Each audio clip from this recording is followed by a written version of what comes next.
Hey y'all, it's Spin here. How's your week been going? We're about to enter into a new week. Just gonna say, pretty much had a good week this week. Went to doctors, learned a few different things, went to a specialist, things like that, had blood work done. So, in about 8 weeks or so, I go back to see the specialist. We're gonna figure out about my medications and things like that and make sure everything's on track. So, with that being said, I'm going to talk about something a little bit different, and that is how do you, as a person, maintain a healthy, not even a lifestyle, but health overall?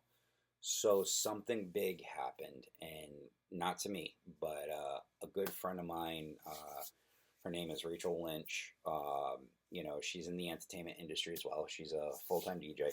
Um, and on the way to her event last week, she, just like most of us who, when we go to event spaces, whatever we do, we give ourselves plenty of time for the ifs, the what ifs. What if we pop a tire? What if we lose something on the trailer? What if we get into an accident with this, that, the other thing?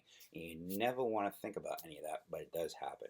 So what ended up happening was Rachel got into a really, really nasty accident. She got T-boned and she got a little bumped and bruised. So what I want to focus on is when things like that happen, whether you're in the entertainment industry or you're a regular person, how do you self care after that? Like, what do you do? Okay, because they could be all different types of things. For example, she was using a truck that was her dad's, and now, for all we know, it could be totaled, and she may no longer have that. So it's in that respect, there's a sentimental piece in the equation. Okay, so let's talk about different little pieces like that real quick. So one thing is we have something awesome, and I didn't realize I had already, when I first got it, I had already started setting some stuff up on it, and I need to. It's one of these. It's a smartwatch. Okay. Apple has their own watches. There's some generic ones out there. There's some Samsung, on the Samsung side of things, on the, Google stuff. There's some out there for that. So with that being said, whatever you have, okay, and I know not everybody can afford stuff. However, this is one of the best investments you can make because it is tied to your phone. It'll let you know certain things that are happening. Like, for example, if you leave your phone at home or something like that, it'll actually pop up on the watch. However, there's a big thing that you can have now. They call it Focus. Part of Focus is a safety feature. What that means is the Apple Watches will, if something major happens, say you're in a car accident, you're not even in your own car, but you're in somebody else's car, and there's a car accident that you're involved in, it will legitimately send out SOSs to people, and that's what happened to her. She has certain people on her list, and it sends out SOS. So I went in, I checked mine, and I modified it a little bit. I added my boss from my weekly job, my Monday through Thursday job. I added my boss from the bar at work at on the weekends. My wife was already in there. My mom's already in there. I added my DJ colleague of mine. I added him into it. So now what will happen is if anything happens to me when I'm in a vehicle and I get into a major accident, whether I'm coherent or not, it's going to send out an SOS message to all these people. Then what happens is those people will try to get a hold of me and try and figure out what's going on, that kind of a thing. And that's what happened to her, was that she has it set up to send out a bunch of text. Well, the thing is, her iPhone actually called 911 for her, which is awesome. That's one of the big pluses. So she was able to work through that aspect of it. Now, she had a DJ, a DJ wanted to step up and take over the event. Well, she wasn't that much worse for wear, meaning that she had a bump on the head, she had some minor bruising, things like that. So she carried on and went and did the event. Then she came home, did a blog about it, and in the process of the blog, a subtitle comes up and said that she did end up going to the hospital. So my thing about this is this, okay, and there's many people who disagree or agree or this or that. So my thing is this: if you're in an accident, okay, your body's going to get jostled no matter what. Different things are going to happen. You may not feel things for 5 minutes. You may not feel things for 2 hours. You may not feel things for 4 or 5 days.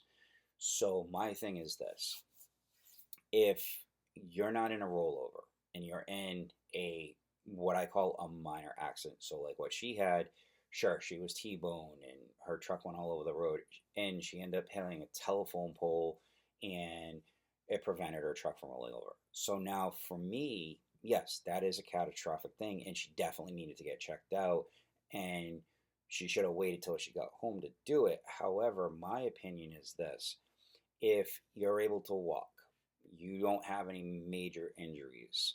One thing I would say, is I would have gotten looked at. As much as the other people were needed to go to the hospital, is that get yourself checked out. Okay, meaning that you don't necessarily have to go to a hospital to get checked out when an accident happens, but you can get checked out by EMS on the spot. Okay, and you can turn around and do a denial of service. What I would have done in that situation is I would have asked for an ambulance. I would have gotten checked out to ensure that up front, oh, I got this bruise, I got this bruise, I'm a little tender here. Know those things. Know what's going on with your body. That's a big thing with me having um, my surgery that I had, is knowing my own body now. And then go do the event like she did. She had help from a friend, help her transport her equipment to the event. She did the event. People at the event knew what had happened. They were checking on her. They were giving her food, making sure she was hydrated, things like that. Then at the end of the night, another colleague came, helped her pack up, take her stuff home, and get her home. Well, the thing that I would have done was gotten my equipment home and then said, hey, do you mind taking me to the hospital? Because now your adrenaline's gone after the event, everything's gone, because you become hyper focused in the essence of the that I got to get to the event, this and that. Now that everything has subsided, and now that there is the chance of something could be going wrong, now is the time to do it.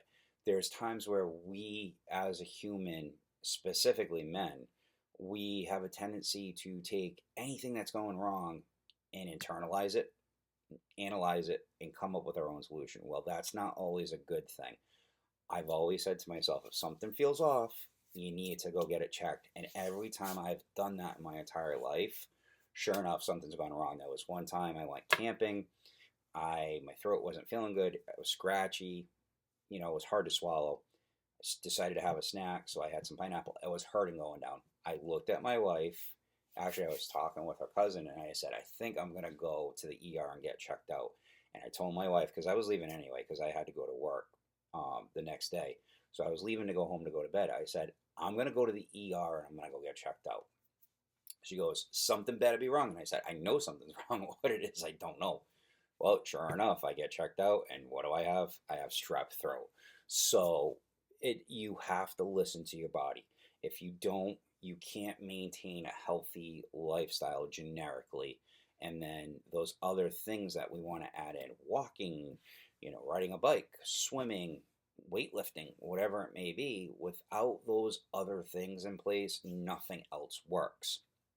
So, with that being said, in my humble opinion, I think that Rachel did do the right things, where she did them in the right order, because she wasn't in a rollover. Which, if it was me and I was in her shoes, I would have probably done exactly what she did, except I wouldn't have gone home and blogged about it. I would have gotten my equipment dropped off, and gone to work. And we're all individuals, nothing wrong with that, Rachel. You did awesome as far as I'm concerned.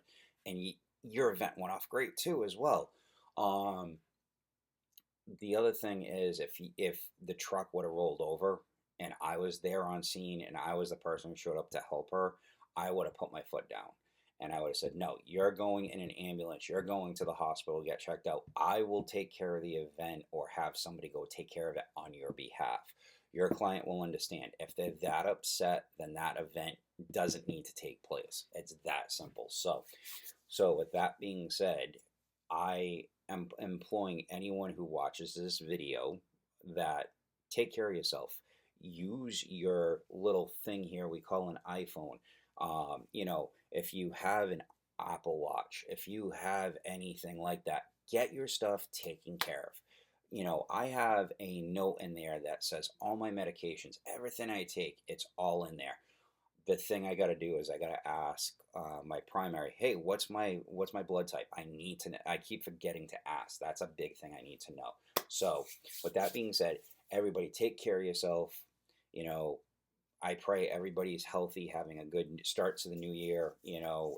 I saw that my friend Lou Harris went to help Rachel. He ended up having an as somebody hit his vehicle. So it's a trickle down effect sometimes with what happens. But anyway, I want to wish everybody a prosperous and healthy going into 2025 as we are already. We're already a couple weeks into it and this stuff is happening. So, with that being said, I'm going to say adieu. I will see everybody next week. And this is a difficult subject, but we need to talk about things like this.